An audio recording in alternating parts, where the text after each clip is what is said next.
Welcome to the Borah Symposium Plenary Address. My name is Andrew Nelson, and I'm an associate professor in the College of Natural Resources and a member of this year's Borah Committee.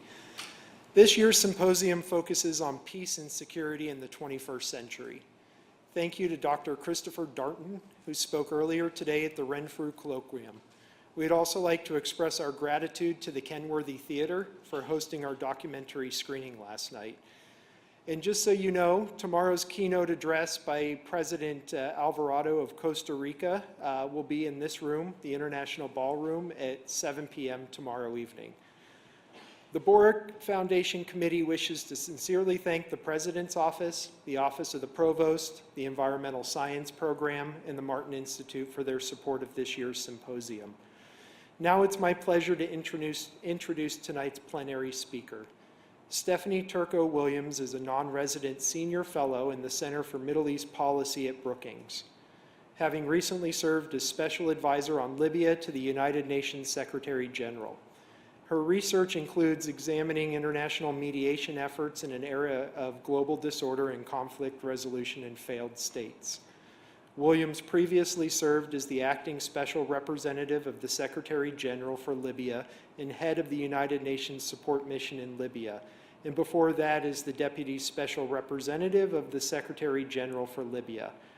During her tenure as the acting special representative of the Secretary General, she mediated a nationwide Libyan ceasefire agreement signed in October 2020 and a political agreement reached in February 2021 that produced Libya's first unity government in 7 years. Williams served in the U.S. Foreign Service for over 24 years, with a career focus on the Middle East region, and was recipient of several Superior Honor Awards. Now, please join me in welcoming Stephanie Williams to the podium.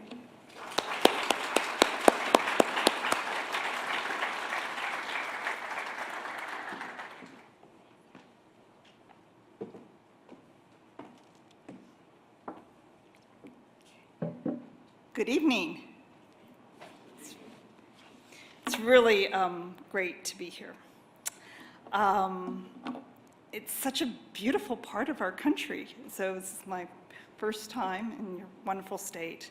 I've been on the Pacific Northwest before, but coming inland, it's been such a great experience. I'm going to bring my family back. And I would sincerely like to thank Dr. Bill Smith and all of the wonderful people who have produced this year's Borah Symposium. And I have particularly enjoyed meeting the students.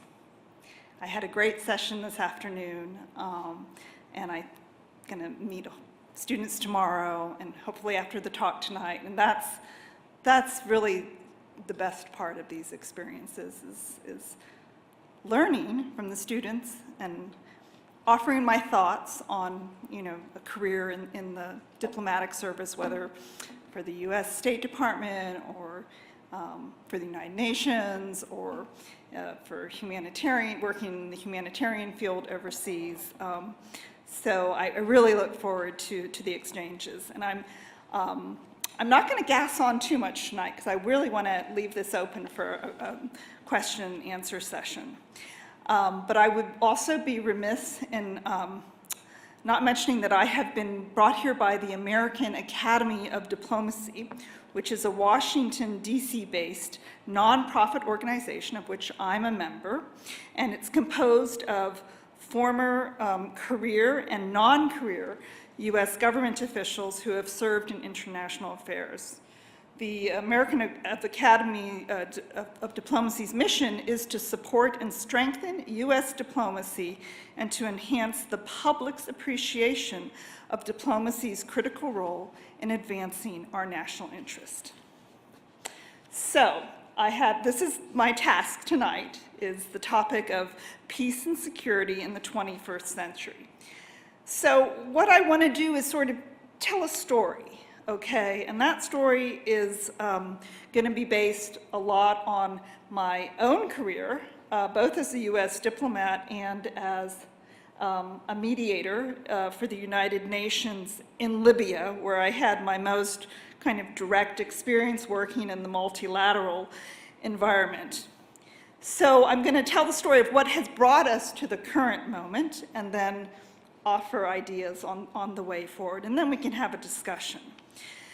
So, you know, I think one of a recent op-ed that was penned in the Financial Times by CIA Director Bill Burns, and who I worked for when he was in the State Department. He was head of the Middle East Bureau, the Bureau for Near Eastern Affairs at the State Department, and his British counterpart, head of MI6, a guy by the name of Richard Moore. So in their op-ed in the Financial Times, which was printed last week or so, they said, "There is no question that the international world order, the balanced system that has led to relative peace and stability and delivered rising living standards, opportunities, and prosperity, is under threat in a way we haven't seen since the Cold War." And I agree with that statement. So, as I said, in making my case, I'm going to draw on my own experience. This is the experience of a practitioner, both in bilateral diplomacy and multilateral diplomacy. And then we'll see where we go on the way forward. So let's first briefly look back at the 20th century, following the World War II and into the early part of the 21st century. And I think that we can unabashedly label this period the American century. And that was preceded in the 1800s by the British century, during which, as they say, the sun never set on the British Empire. But unlike our allies and our enemies in Europe and Asia following World War II, you know, our country emerged largely intact from those devastating world wars. And indeed, we were immensely strengthened after World War II. We accounted for 1/4 of the global economy and boasted the world's largest military, which we still do. And so following that war, we emerged as the leader of the free world and as the architect of the liberal international order, which is also labeled as the rules-based international order. We took the lead in designing the world's major institutions, from the United Nations in New York to the Bretton Woods institutions of the World Bank and the International Monetary Fund. And for the duration of the Cold War, which was marked by great power competition between Washington and Moscow, the other Moscow, or conversely, the Western liberal democracies versus the communist bloc, the world was sort of roughly divided in half. And then, end of the 1980s, the fall of the Berlin Wall, we emerged triumphant. We were the victor in the Cold War, and we ushered in what became America's distinctly unipolar moment. And I think while Francis Fukuyama went too far, and he admits it, in describing this period as the end of history, an era in which liberal democracy and the free market would prevail, it's also the case that it was a period of great optimism as the number of democracies in places like Eastern Europe, Latin America, and Africa increased, and global military spending decreased. The United Nations, the organization that I went on to work for, and its agencies acquired an enhanced role during this period as the world's peacemakers, peace builders, and peacekeepers, the famous blue helmets. Notwithstanding the failures of the international system to prevent the 1994 Rwanda genocide and the massacres in 1995 in Srebrenica. But one of the first UN successes in the post-Cold War period came about when veteran Peruvian diplomat Alvaro de Soto mediated the 1992 peace accords that ended the 12-year war in El Salvador, a conflict which had killed more than 75,000 people. Of course, we, the United States, we boasted our own great mediation success as Richard Holbrooke negotiated the 1995 Dayton Accords amongst the warring factions in Bosnia. So the 1990s, as I said, they were this era of optimism. As you know, we saw growth in civil society around the world, democratic processes, personal freedoms, freedom of speech. It was really a heady period, and that was the time that I entered the US Foreign Service in 1994. I was a junior diplomat in the State Department, and you know, when I went to diplomat training school, we talked a lot about using what former Harvard Kennedy School Dean Joseph Nye termed as soft power, in place of the hard power that had dominated the Cold War era. And in the place of military force, we employed tools like cultural and education exchanges, as well as our economic policy to cajole and influence. Programs like the Fulbright program, which is still in place today, all kinds of visitor exchanges. We definitely walked more softly then, but we still carried a big stick. But as we entered the current century, the prospect of war returned. With the Al-Qaeda terrorist attacks on New York and Washington on 9/11, we launched then a poorly defined and open-ended global war on terror, and first went after our enemies in Afghanistan, and what came to be known as the Good War, as we sought justice for our victims of terrorism and freedom for the Afghan people. It was initially a strong military success as we removed the Taliban from power and hunted the Al-Qaeda terrorists who had perpetrated the attacks. But ultimately, though, we floundered, both politically and militarily in Afghanistan. And I lived in Afghanistan, by the way, I'm a second-generation diplomatic kid, and I lived in Afghanistan in the 1970s as a kid. And so I have very specific and very happy memories of that place. But I mean, who could have predicted that 20 years after we went into Afghanistan, that we would hand the country back to the very people who had harbored al-Qaeda and oppressed Afghan women and ethnic minorities. And today, Afghan women are the victims of a crushing form of gender apartheid. And let's face it, Afghanistan is in the rearview mirror for us and for many of the Western decision makers.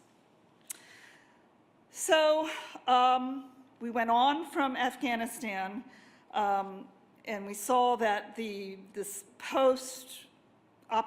post-Cold War optimistic international order really began to unravel just a few years later, following the launch of US military operations in Afghanistan.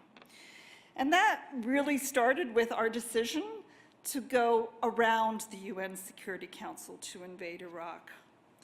Our actions in 2003 were in sharp contrast, and I recall this because I also served in Kuwait, to the remarkable international consensus that was built in 1990 and 1991 when George H.W. Bush and Secretary of State James Baker assembled a large international coalition to liberate Kuwait. That campaign was executed with the full concurrence of the Security Council. By contrast, in 2003, we took advantage of our unipolar moment. Russia was weakened, and China was just emerging as a global player, and we spurned the Security Council. I can remember I was in the UAE at the time, and there were a lot of discussions that we were having with the Emiratis, and with a large Iraqi expat community in that country, and we were reporting back to Washington. Ultimately, I think everyone knows the story that the State Department's advice was ignored. But I can also remember when French Foreign Minister at the time, Dominique de Villepin, in his speech to the UN Security Council in February 2003, registered France's opposition and very presciently warned that making peace would be much more difficult than making war in the fragile environment of the Middle East. And what happened? He was jeered and vilified by the neocon supporters of the war. And that was a very difficult period in our relationship with France. So I would say, and this comes from, I went on to serve in Iraq later, that I believe that the decision to invade Iraq was an original sin, and one that we would come to regret, given the bitter harvests which we continue to reap till this day, and not to mention the countless lives lost, Iraqi and American. Our decision was based on a non-existent threat of proliferation and aimed at driving Saddam from power and creating a domino effect for democracy in the region. Again, we scored a massive military victory. We got to Baghdad in record time, but we had no political plan whatsoever for what we would do once Saddam was removed. The net impact? A crippled Iraqi military and security force. We basically dismantled the entire Iraqi military. Deep sectarian conflict and ethnic divisions. Unbelievable, eye-watering levels of corruption in Iraq now. And misgovernance, the proliferation of Shia militias, and the empowerment of the one country in the region that was really posed a threat, and that's Iran. The Iranians have totally penetrated Iraq. So we withdrew our forces in 2012, but then we had to re-engage just a few years later when ISIS was literally at the gates of Baghdad. And at that time, I served as the highest ranking American official in Iraq, and that was from 2016 to 2017, as we waged the battle alongside the Iraqi security forces to oust ISIS first from Anbar province and then from Mosul. We were working very closely at that time. We had a whole international coalition with the UN humanitarian agencies. We had to care for and house nearly 1 million Iraqi civilians who fled Mosul, and then the whole rebuilding of, and stabilization of Anbar. But unfortunately, today, Iraq remains fractured and dysfunctional. So the next major development that shook the world order, sort of going sequentially to what has brought us to this moment, was the widening gap between the haves and the have-nots. And that was a product of the financial crisis of 2007 and 2008. Growing inequality, globalization, and the rise of a transnational oligarchic class began the weakening of the nation state, and especially the democracies. The climate crisis and these continuing conflicts in the Middle East and North Africa led to increased migration flows, fueling populism and polarization.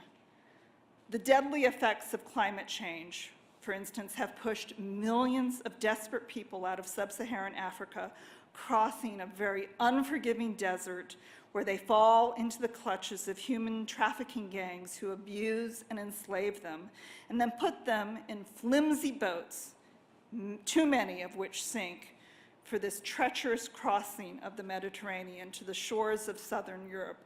And I must say that in many cases, if the boats are intercepted, they are pushed directly back into the arms of these mafioso trafficking rings. And these are not, safe ports or refuges for really anybody. In the midst of all of this, we had the emergence of social media and the ethical challenges which are now posed by artificial intelligence, this absolute epidemic of disinformation, the use of algorithms, fake news, deep fakes. This is also, and maybe in the Q&A we can get into how this affected my mediation in Libya, because it was a huge challenge to deal with electronic armies and this propagation and fueling of hate online had a direct impact on the fighting on the ground.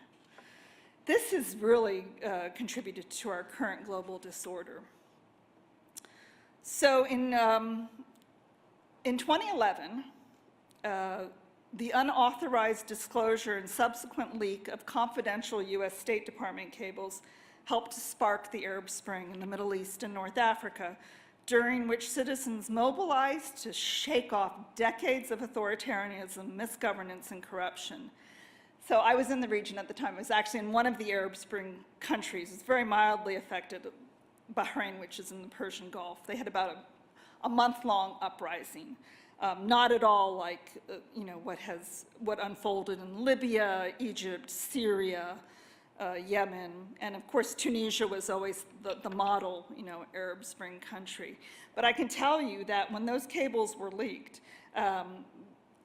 Arabs were like astonished to learn that the American diplomats who they met with and dealt with understood the reality of life under these regimes, because we were reporting on it. So this is the Obama administration, we initially supported these revolutions, first in Tunisia, then very remarkably, by the way, in Egypt, which saw the departure of our longtime ally, Hosni Mubarak, and in Libya, which ended the brutal 42-year rule of Muammar Gaddafi. But the Libya intervention went awry, and we'll go into that a little bit more. And Obama got cold feet when it came to Syria, didn't want to put the United States in another sort of Iraq scenario. So he balked at inserting the United States in the Syrian revolution. And having declared the use of chemical weapons as a red line, he allowed that red line to be crossed in the late summer of 2013. And I was serving in Jordan at the time, and Syrian refugees were pouring over the border into Jordan. So Jordan's population of 10 million people, and 5,000 Syrians were crossing every night into northern Jordan.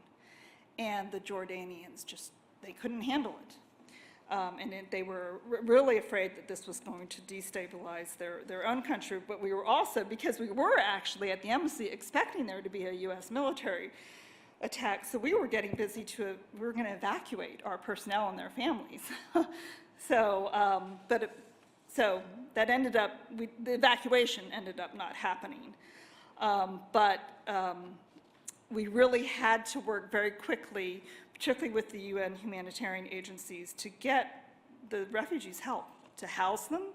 We set up an entire refugee camp within a week, and to get kids, food, just all of the basics. So, how do we fix these countries, right? This was a far different world than had been predicted by the post-Cold War optimists who believed that this tide of freedom would sweep the world. By the early 2000s, Putin's Russia was resurgent, no longer the inwardly focused, defeated superpower. So, and there's a direct connection here. Putin was really unnerved by the NATO intervention in Libya. So the NATO intervention was predicated on the principle of responsibility to protect. So there was a fear that Gaddafi was going to send his forces to the city of Benghazi in eastern Libya, which was where the uprising against him began.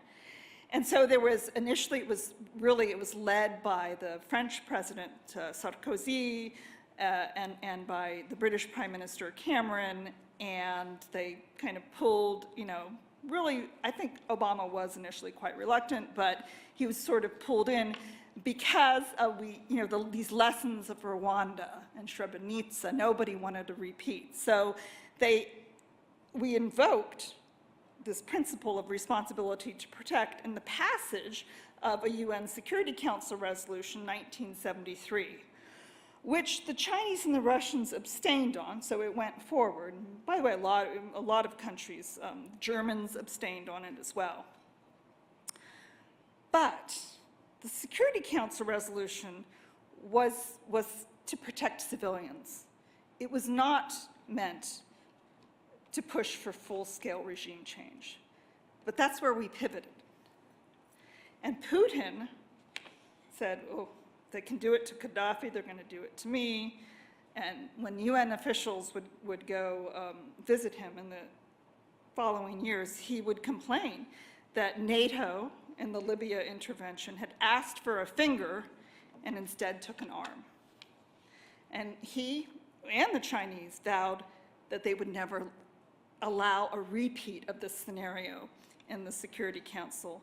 And so as a result, R2P, responsibility to protect, has never been invoked again. And the first people to pay that price also were the Syrian civilians, who in their hundreds of thousands paid the price as the Assad regime, assisted by the Russians, used barrel bombs and chemical weapons to brutally suppress the uprising. I mean, they destroyed the city of Aleppo, which is a beautiful old city in western Syria, northwestern Syria.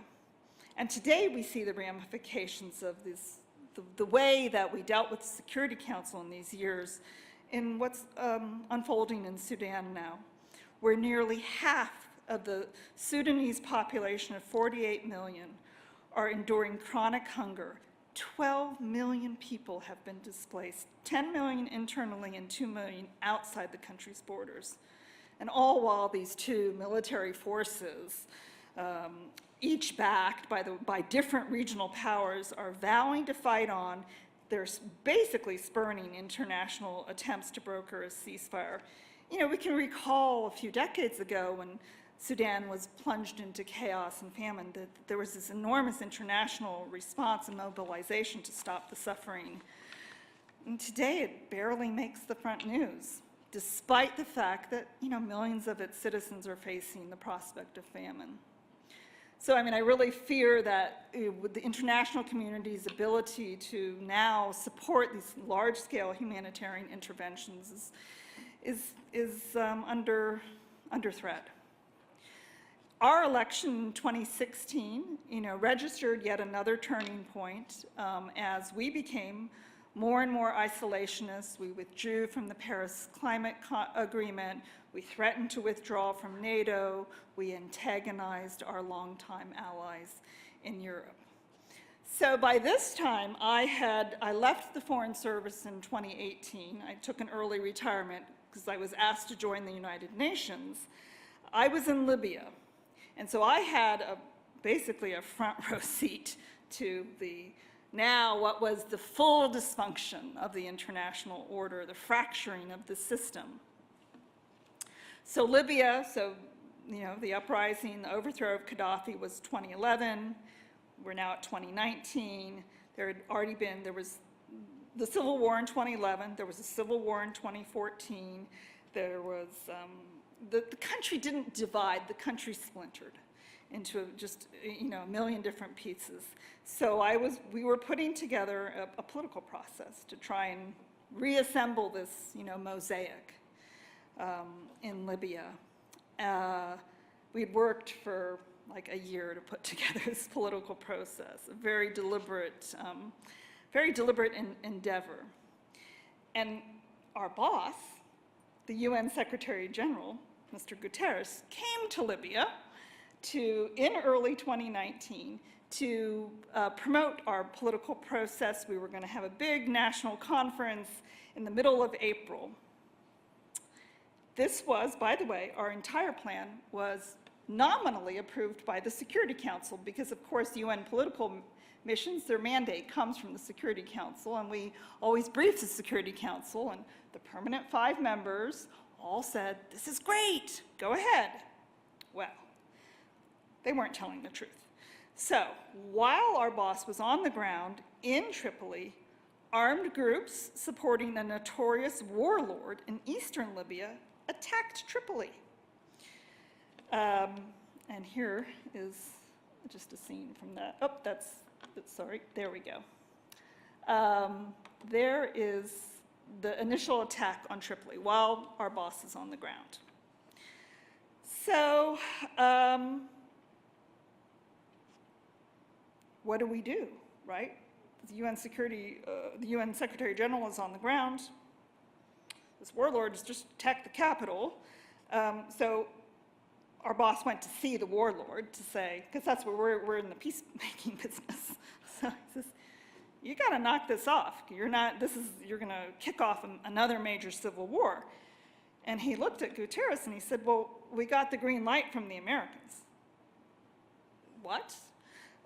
So it turned out that there had been a phone call from John Bolton, who was the National Security Advisor, called the warlord a couple of days before the attack and said, "Okay, you can go ahead and do that." never mind that there's a whole kind of, process in New York that we have nominally approved of. Just, make it quick. And by the way, there really shouldn't be any bloodshed. You're like green-lighting a violent attack and saying there shouldn't be bloodshed. Well, yeah, that didn't work out so well. And then the President Trump, called the warlord like a couple of days later. So we were just, totally, our whole process was totally blown out of the water. Libya was plunged into a war which would last for 15 months, killing hundreds and maiming thousands.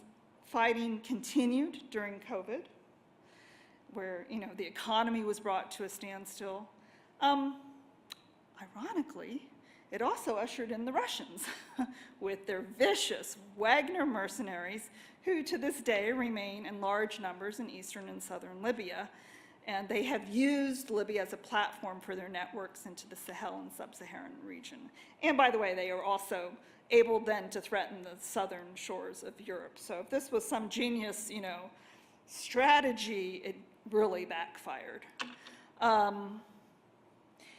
So this war in Libya, which was an internationalized civil war, like the war in Sudan now, it also illustrated the pernicious effects of the deregulation of the use of force. So although Libya had been placed under a UN arms embargo in 2011, weapons have continued to pour into that country. So today, there are estimates of at least 25 million pieces of small arms in Libya. This is a population of 7 million people. Lots of, an equal proportion of medium and heavy weaponry.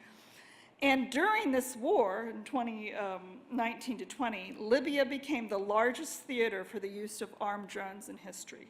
So the Russians, the Emiratis paid for the Chinese drones, which were linked to the Russian mercenaries on the ground, and the Turks brought in their drones, which were linked to their Syrian mercenaries. I mean, it was a zoo. Now that record of, the drone warfare has been eclipsed by the conflict in Ukraine after Russia's brutal invasion. So we had drones, we had weaponry, and we had mercenaries. At one point, we counted 20,000 mercenaries on the ground in Libya. And then the conflict in Libya highlighted another 21st century phenomenon, which is the rise of multipolarity. So the ascendance of the world's middle powers and their interference in conflicts around the world. So you have countries like now India, Brazil, South Africa, Turkey, and the UAE, the United Arab Emirates, and Qatar, the last two, which are very small countries, very wealthy countries with a lot of money, and they're throwing their weight around in fragile parts of the globe in search of resources and influence. And Sudan is an example of another war where the middle powers are heavily involved. And meanwhile, what we have seen in Africa in the last few years is the emergence of this coup belt, right? So you start in West Africa and you move to East Africa. There are something like 9 countries now, which in the last several years where democratic civilian governments have been overthrown and replaced by military dictatorships, and where military juntas are now teaming up with Russian security providers to ensure regime security. And in every one of these countries, most recently in Niger, they've kicked us and the French out. They kicked the French out first, and now we've just had to leave. We had a big base, a counterterrorism base in northern Niger. So, this international disorder is something that is playing out in various theaters. Now, more recently, we have witnessed a divide between the countries of the so-called global north and the global south, informed mostly by the perceived dichotomy between Western support for Israel's response to Hamas's horrific massacre of Israeli citizens on October 7th, and those same Western nations' vigorous opposition to Russia's invasion of Ukraine. So look, on the one hand, Mr. Putin has done what no other member of the permanent 5 members of the Security Council has done since the Security Council's establishment. He has adopted a purely imperial posture, and he's seeking to erase the statehood of a sovereign nation. And I have no doubt that if such actions are left unchallenged, the security of many small and medium-sized states will be at risk, not only in Europe, but elsewhere. And we all know that the Chinese are looking very closely at the evolution of the Ukraine conflict as they weigh their next moves on Taiwan. But, and here's, while Putin's invasion of Ukraine has certainly revitalized NATO and united most of Europe against Russia's aggression, we've detected a much more muted response elsewhere. India, the Arab states, South Africa, and other significant elements in the global South, they simply do not see Putin's invasion of Ukraine as a reason for them to cease dealing with Moscow. Indeed, many seem to see the conflict as a problem between rich Western states and an issue which they have no perceived interest in taking sides. And there has similarly been little global unity around the conflict between Israel and the Palestinians. As the global South points to Israel's violation of numerous Security Council resolutions in maintaining its status as an occupying power in both the West Bank and Gaza, in addition to its clearly disproportionate response to Hamas's terrorist attack on October 7th. We and the other Western nations have been accused of practicing double standards on the application of international humanitarian law. We condemn Putin, but remain largely silent on the bombardment of Gaza. So we now have a bifurcated worldview, and it's put what is left of the rules-based international order to the test. And frankly, the Russians and Chinese are really taking advantage of this moment to manipulate the global politics for their own ends. So, I'm struck by the fact that we live in an era which has no name. We had, the Cold War era, the unipolar era. We have no moniker. Is it the Chinese century? It just depends on who you talk to. Is it the century in which we're seeing a return to great power competition with us and the Chinese? Is it a century of increased multipolarity, the rise of the middle powers, as I said, more of this, regional competition? Or is it simply, as a Foreign Affairs magazine cover recently declared, the age of uncertainty? Could we then maybe also say it's just the century of global disorder and anarchy? So look, tackling this disordered era is going to require, a great deal of vision and humility and agility by U.S. policymakers and our allies in the democratic world.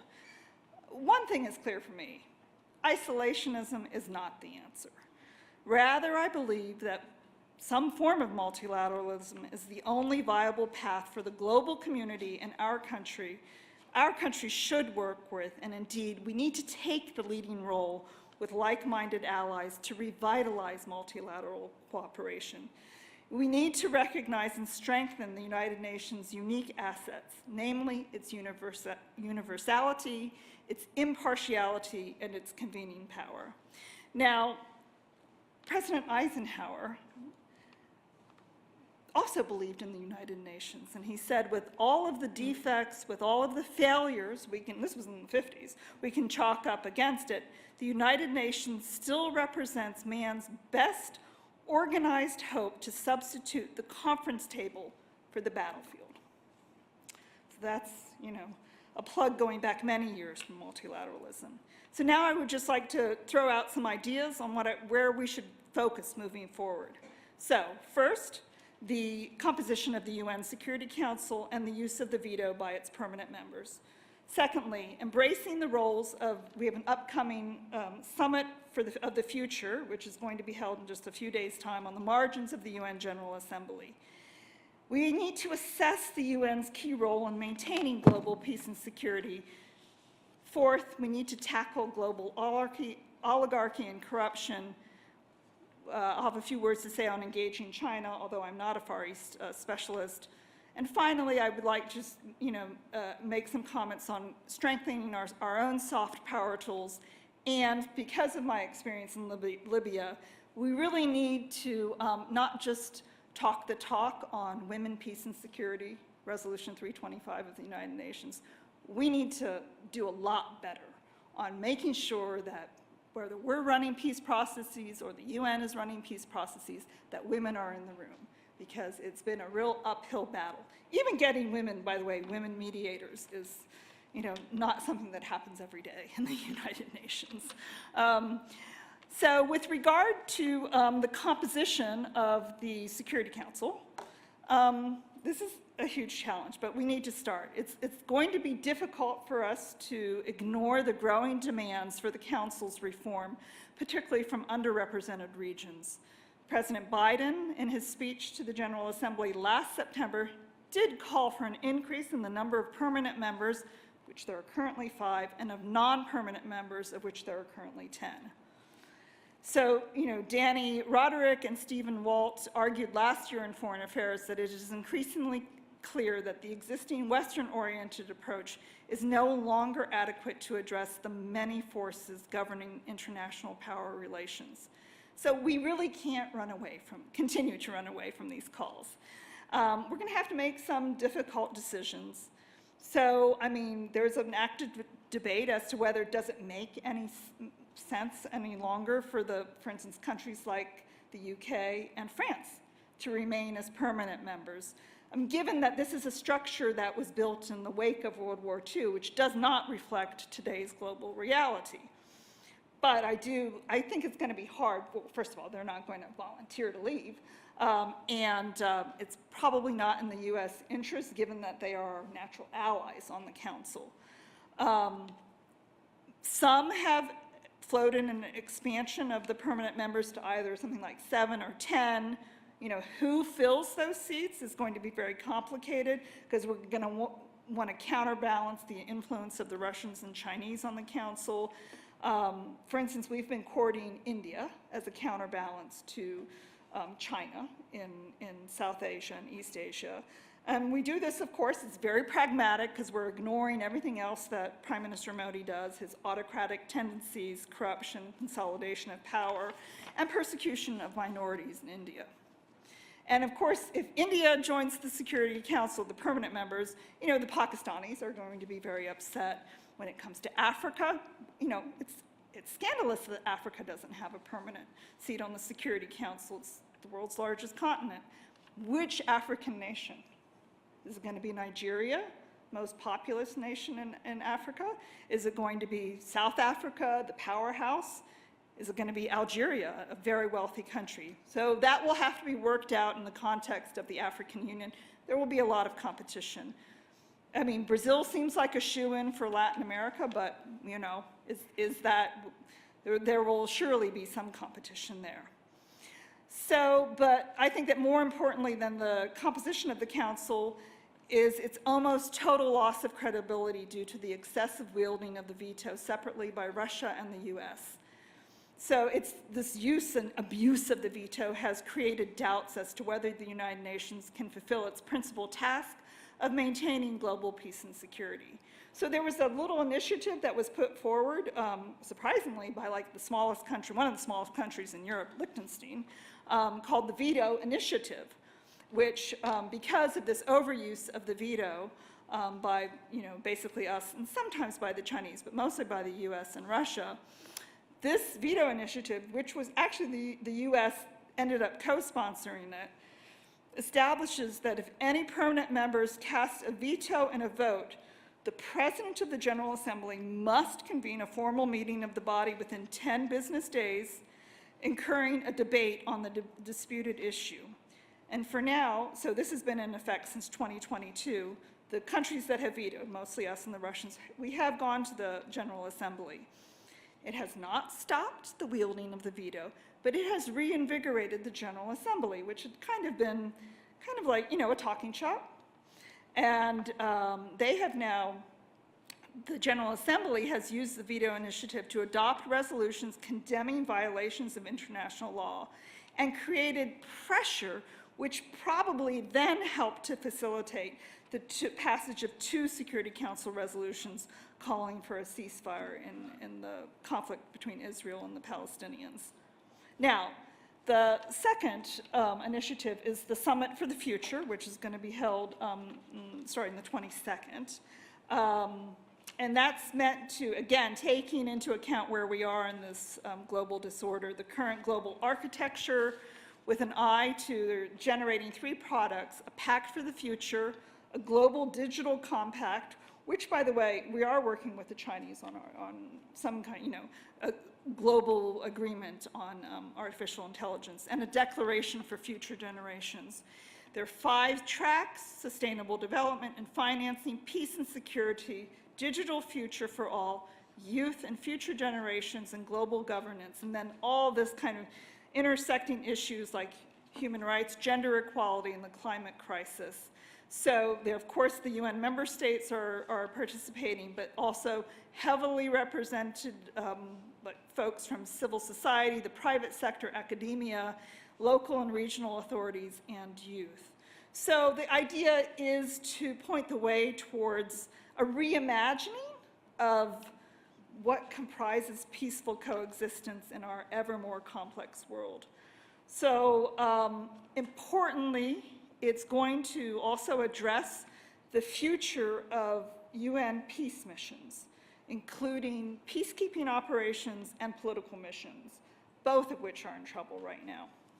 So, the last peacekeeping operation was approved 10 years ago, in 2014. None have been approved since, because they all get very controversial, and there's, inadequate funding, and in some cases, soldiers were poorly trained and misbehaved. Now, recently, we saw that map in Africa of this coup belt, so a lot of peacekeeping missions have been kicked out of countries, from Cote d'Ivoire, Darfur, Haiti, Mali, and Liberia. And then there are remaining operations in the Central African Republic, the Democratic Republic of the Congo, and South Sudan, who are in the process of kind of transitioning out. So, we're going to have to decide, what to do with these peacekeeping operations. Will they be delegated, for instance, to regional organizations with funding coming from, big UN? And then the political missions are also under threat. Like the political mission that I led, their mandates are increasingly contested, and mediators are being directly undermined by these interfering countries. So it used to be that we had the soloist, the UN mediator, with the backing of the Security Council. And in Libya, with the dysfunction, after the launch of the war in 2019, basically what we did is we built an entire international architecture that included the Security Council, but we brought in all of the interfering countries and the regional organizations, and we got them to commit to pushing for a ceasefire, which we eventually got, which allowed us then to work directly with the Libyans, getting them talking to each other. But we also, I worked really closely with NGOs in Libya, because we couldn't do it all. The small United Nations mission.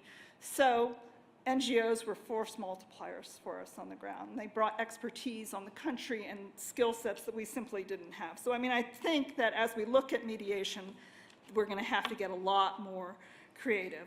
Look, on the climate crisis, so this was the process that we built in Libya. We brought all these, it was, Angela Merkel, a woman, brought all of these guys together and made them commit, from Putin to Sisi and Erdogan. She said, sign on the dotted line, you're going to commit to peace in Libya.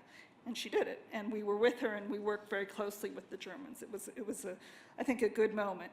So on the climate crisis, another example from Libya, which you may or may not, it didn't really get a lot of coverage, was this terrible flooding last year in the eastern city of Derna, where literally in a couple of hours, 20,000 people were swept out to sea. So 5,000 documented dead. The rest, we No one's ever been able to recover the bodies. It happened so quickly. These people didn't have any time to react.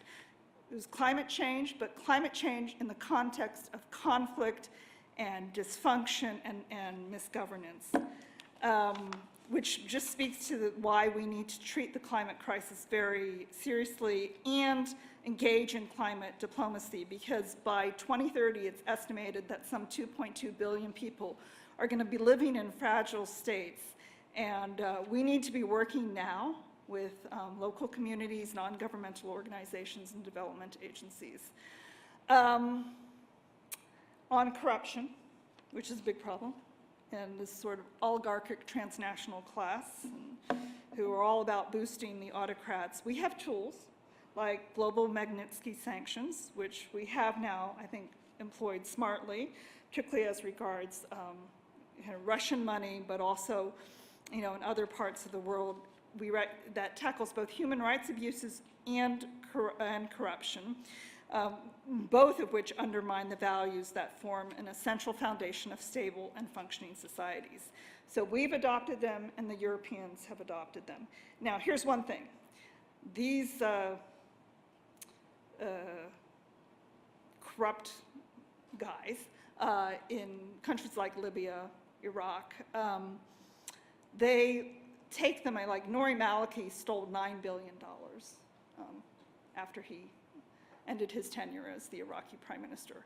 They like to take their money and put it in Western banks, and they like to visit their money. So the Magnitsky sanctions prevent them from visiting. They're banned from travel. So it's just one tool, and I think that when it comes to dealing with kleptocrats and tyrants, it's one that I think we need to employ more vigorously. Now look, on China, I said I'm not an expert, but I'm not really optimistic about the trajectory of our relations, regardless of who wins in November. But one of my ex-bosses in the State Department is a guy by the name of Tom Finger.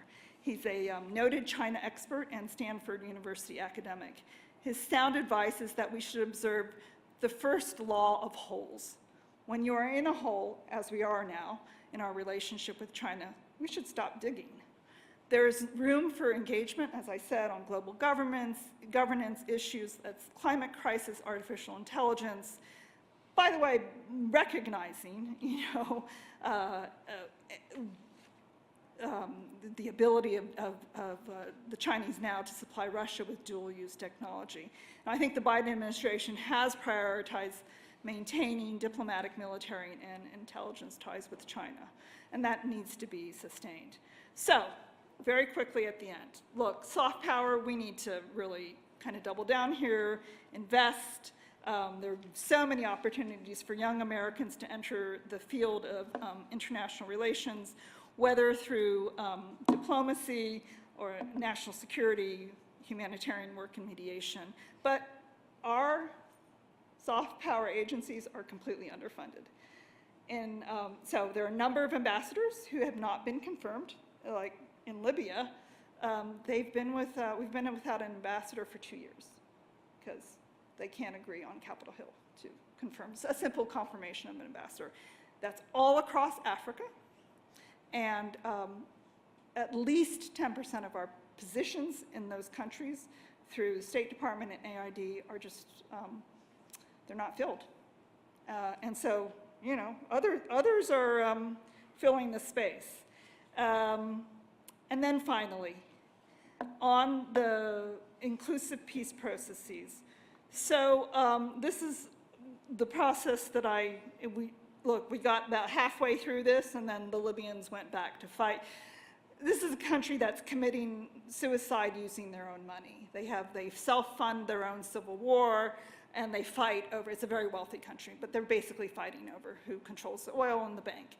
But we got as far as we did in at least stopping the conflict and getting them to talk to each other because we had women in the room.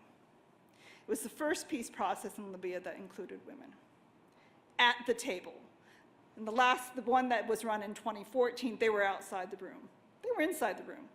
And they were the experts. We had the lawyers, the human rights experts, the civil society, And they worked really hard, and when things got kind of out of control, mostly when the men were yelling at each other, they were the bridge builders. And we were able to sustain the process thanks to them. And that needs to happen in more peace processes across the world.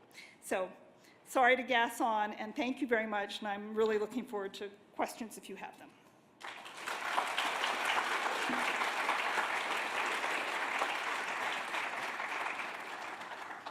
Thank you, Ambassador. We have microphones on either side. We'd invite folks up. We've got about 15 minutes for formal Q&A, and then after that, we'll invite interested parties to come up and talk to the Ambassador directly, well, down here in front of the stage. But caller Stephanie, not Ambassador. I've had that whispered in my ear just now. So if you would still come up and ask questions of Stephanie, it would be appreciated.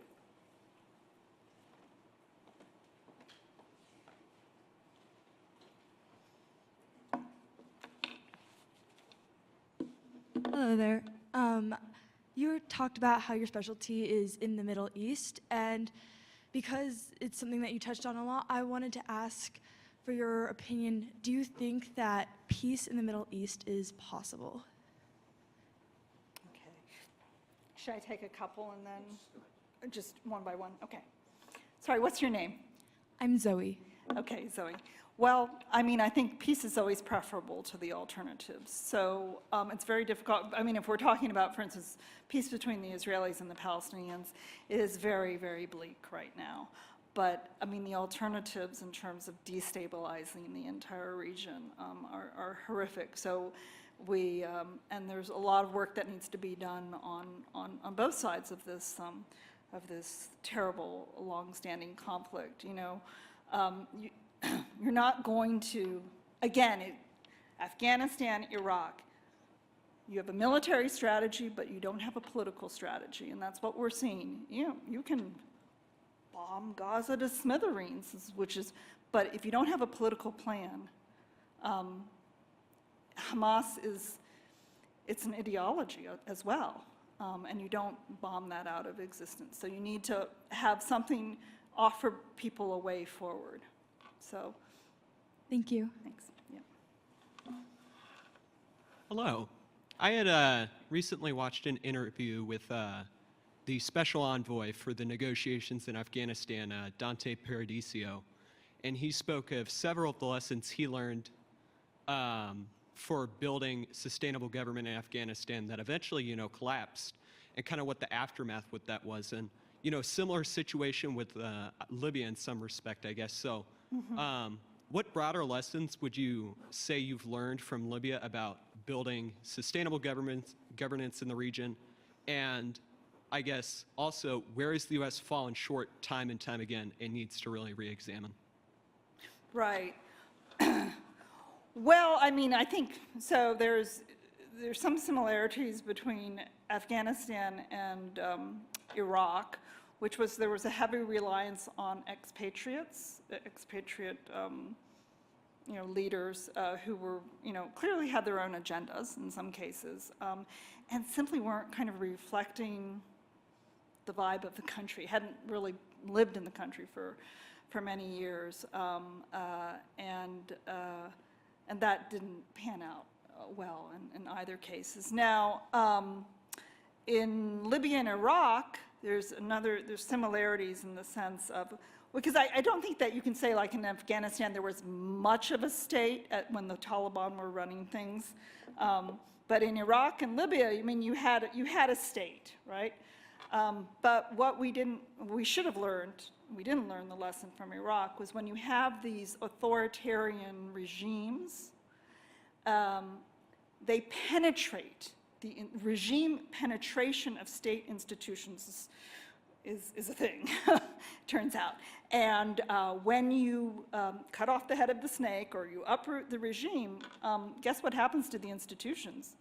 They just fall apart because they were being run by a clique. And then who is there to step in? Now, in both cases, which was inexcusable in Libya, because we should have learned from Iraq, in Iraq there was the de-Baathification, and in Libya there was something called the political isolation law, so that in Iraq, if you were associated with the Baath party, you had no role. So what did you do? Well, we disbanded the military, and then we enacted debothification. Those guys went and picked up guns. In Libya, they did the same thing. If you had been involved in the revolutionary, councils at any level, so it was so ridiculous that if you, like the guy who was the head of the Tripoli Medical Center, a doctor, and in both cases in Iraq and Libya, you had to be a member of these, either the party or the council, just to work. But guess what? You're out of a job. So there's just this natural creation of enemies. So the two combined just led to this like state implosion. And it takes a long time to build that back. And this idea, well, we'll just leave it to them, didn't really work. Now, in Iraq, we did have an entire coalition provisional authority. We were deeply involved, but by the time, the violence had kicked off, starting fairly early on in Iraq because of the sectarian tensions that had been unleashed. So that just created another dynamic. But yeah, always have a political plan, because it's not, military action is never easy, but building the peace is a lot more difficult. Thank you. Thank you. Hi there. Hi. My name is Gerald Weitz. I'm a peace advocate, and you remind me of Gloria Steinem, who did the crossings from North Korea down to South Korea. And there was a rerun of that on the World at PBS. Anyway, I have a different view of Putin because he salvaged the economy. My grandmother was born in Saratov, and I am of Volga German descent. So I've been in the Soviet Union, Russia from the 80s forward, and I saw the horrors of communism personally. It was not good. I saw their vacant eyes and so forth. You have to understand that about 80% of the Russians support Putin because they figure that the United States is there to tear them apart. And you have to, like Jeffrey Sachs or Jack Matlock, that one of your colleagues, you have to get into their mind to figure out. And the coup in 14 really set off, and before then, 08, set off a firestorm. And I do understand, since I have relatives in Ukraine and Russia, Uzbekistan and Kazakhstan. So and I've been there. So I have a different perspective, that the United States should get its act together. We should follow JFK. We need more peace initiatives and that type of thing throughout the world. Whether we can do it financially with the BRICS and that type of rise, I don't know. So I was the dentist of a number of Libyan graduate students here in Moscow. Oh, wow. And so my son knows a number of the presidents of Tunisia. One of them he works with closely in the Sahara project, bringing back water and that type of thing. The Yeah, Great that- River. Yeah. Yeah. The problem that we have is we're the ones that blew up Libya, and it's shameful. And I still have large contacts in Benghazi through one of my lifetime friends who were doctors, American doctors serving there, and he spent his childhood. So I have a little different perspective. We have to hope for peace, and Europe is being torn apart in many directions. You can go to the Berliner. I find that newspaper probably the most accurate. And so Germany's is economically in a nosedive. They also have huge housing crises, and the recent elections are horrifying for me personally, since I studied in Germany in the 60s. So you have to listen Yes.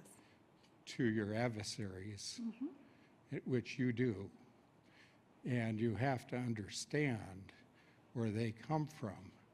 You have to understand the deep ethnic divisions of Ukraine and the persecution of Russian speakers there. And I have relatives on both sides of that conflict, and so I don't contact them anymore, except for the Very polarized. Yeah. well, but it always has been. Yeah. Yeah, you can look at Mearsheimer's maps on that subject. Yeah. And I'll let you go. Yeah. But we have to we have to kill them to save them. I am also a member of Veterans for Peace. Great. So those types of things Yep. are very helpful. The NGO thing is evaporated Yeah. in Central Asia.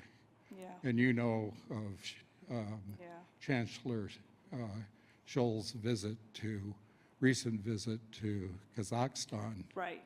And so this is a very troubled world. Yep. And if the United States leads with peace, not with Sounds bullying. like you're a multilateralist. So I am, yeah. I've been in 86 Great. different countries. thank you, sir. So Yeah. Thank you. we'll let you go. Thank you. Okay. Thank you. Thank you. Hi there. So earlier on you mentioned artificial intelligence. I was wondering if you could speak a little bit on that, both on how it's been used in the past and how you foresee that whole thing panning out in the future. Well, I'm not an expert on AI. It's all rather daunting, and I think there were a lot of very smart people working on this, and including, I do think that this is an opportunity for positive cooperation, this, global governance, and this, digital pact that is being negotiated in New York. What I can say is that, in the Libya process that I ran, there were a lot of use of, deep fakes. The whole production of very disturbing social media narratives, driving hate, actually targeting of women as well, including the women who were involved in the peace process. And we established a dedicated, I can't remember what, a dedicated partnership with Facebook, where when we detected or when we came across manipulation of accounts, or people would establish accounts in the names of these women and then post stuff that was just culturally and socially very unacceptable, and put them in physical danger. We found Facebook actually to be very accommodating, and within a day taking this stuff off. And in fact, Stanford University ran a project after I had done the first part of the political process in Libya, where we kind of knew, like, wow, like social media is wild, and all these, stories coming out, and really trying to sabotage our entire process. And indeed, Stanford University discovered that the late Mr. Prigozhin and the Internet Research Agency ran a whole operation against our peace process on social media, with partners in Egypt and the United Arab Emirates. They ran electronic armies. Anyways, it's all documented by, and it wasn't just Libya, they ran it in Syria and Sudan. So this is a thing, and it's just out there, and mediators need to be, conscious of it. But then we had a positive use of artificial intelligence. And we were my mission was, we were the guinea pigs for this in the UN. We ran digital dialogues in Libya. I ran 5 digital dialogues through the course of the political process. It was a new technology that was fielded by our innovation team in New York. And it just took off in Libya. At the last dialogue that I ran, we couldn't accommodate all the people who wanted to join, because anyway, I'm not a tech expert, but there were too many people online already. And we used it, so it was mostly young people who were digitally savvy, not like people my age. And we ran polls through the process, which helped us to either confirm our sense of where things were, what Libyans wanted, and then we would use that in the room, in the negotiating room, to say, hey, your compatriots are saying this, they want an election, they want to replace the parliament, they want a decentralized system, pick any subject from the economy to things like reconciliation and accountability. So that was a very positive use, I think, of artificial intelligence. Yeah, but broadly speaking, I just think it's it's moving so quickly that I'm sure that there are really a lot of smart people who are already looking at it, but it's something that can't be now ignored, by mediators. But thanks for the question. Hi. Hello. I was wondering, you mentioned soft power and the fact that there needs to be a reinvestment in that. What specific sorts of soft power do you think would be something that we should look at developing and building again? I could use one, it's a small example, but I had mentioned the Fulbright program, which I think is just one of the best things that we have ever done. It's the gift that keeps on giving. Just the talent that has been nurtured both ways in the Fulbright program. But we also have run a program called the International Visitors Leadership Program, where we bring young people from all around the world for 6-week stays in the United States. Take them, sometimes they come during the election period to see how we run our elections, or they visit all parts of the country. They'll start in the East Coast and then go to Ohio and so on. Go to small towns, and they meet with the mayors, and they meet, I can tell you, I just know from the region that I worked on, the Middle East, there are so many current, whether they're ministers or budding leaders who went through that program. And their now connection to the United States, their positive views, they had interactions with not stuffy diplomats, but with actually, normal Americans. And it's an unbelievably, it's a very small investment. And it just continues to pay. So, things like that. But I have to say, the most important use of soft power is let's just, make sure that we're staffing our agencies. It's outrageous that we have 1/3 of embassies that don't have an ambassador. How can that be? And that affects our relationships with those countries, because a lot of people don't want to deal with the number 2. They want, we want the ambassador, where's the ambassador? Or they just say, well, forget the embassy, we're just going to deal through our embassy in Washington. So it really just doesn't need to happen. It's silly, politics, and they use, one party or the other wields the ambassadorial nomination process just as a, against the other party. It has nothing to do, actually, with the person or the country that they're going to. It's a completely separate issue, and so I think that needs to change. And we really need to beef up, AID and just ensure that we are bringing enough diplomats on board. So that's kind of the basics, and then, one example. But there are countless other examples. All of the health programs that we've run in Africa, that all needs to continue. Thank you. Last question. Yes, last question.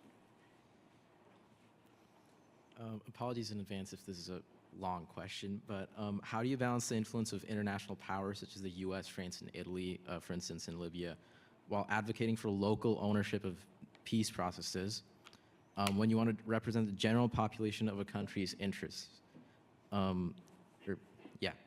Especially now since the organizations like the UN are labeled as Western neo-colonist actors by many victims in global crisis zones because of their imperialist history. What would be the UN's PR approach to preventing this train of thought among general populations? Okay. I think I caught the first part of it. So, look, in Libya, because of the dysfunction and disagreements at the international level when the war broke out in 2019, because literally we could not get, the Security Council would not even produce a statement calling, for people to lay down their weapons. It wasn't so. The war started in April 2019. In July, early July, an Emirati bomber, fighter jet, they said, it was an accident, bombed a migrant center in Tripoli, killed 50 migrants. Even after that, okay, like, what?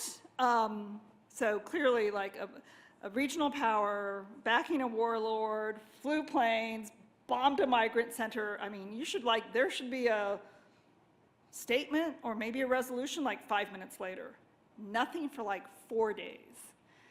So we knew we had a real problem in the Security Council, and that's when we went outside of the Security Council and we worked with Chancellor Merkel to build an entire process. And it was her last year as Chancellor, and she invested her own, relationships with all these leaders, and Germany's position as a leading economy in Europe, and its trade relations with a lot of these countries, to bring them to the table. Because we knew that if we couldn't get these countries to say the war needs to stop, then you're not going to get the Libyans to the table. So once that was in place, then we could just turn to the Libyans. And that's where it was a Libyan process that was mediated by the United Nations. There were no other foreigners in the room. And we were actually, in this sense, when I started the political mediation, we were helped by COVID, because I could literally put a health bubble over the venue, which prevented a lot of scheming, diplomats from getting in and trying to disrupt, because they were backing one side or another. So I just used that to keep them, away from the Libyan negotiators. So very much, it needs to be there needs to be local buy-in and local participation in an inclusive process, which includes women, youth, civil society, not just the status quo actors who, frankly, aren't interested in change. Thank you. Thank you. Thank you, Thank you. Stephanie, for coming to the Borah Symposium. We appreciate it. No, thank you very much. It's been great. Thanks.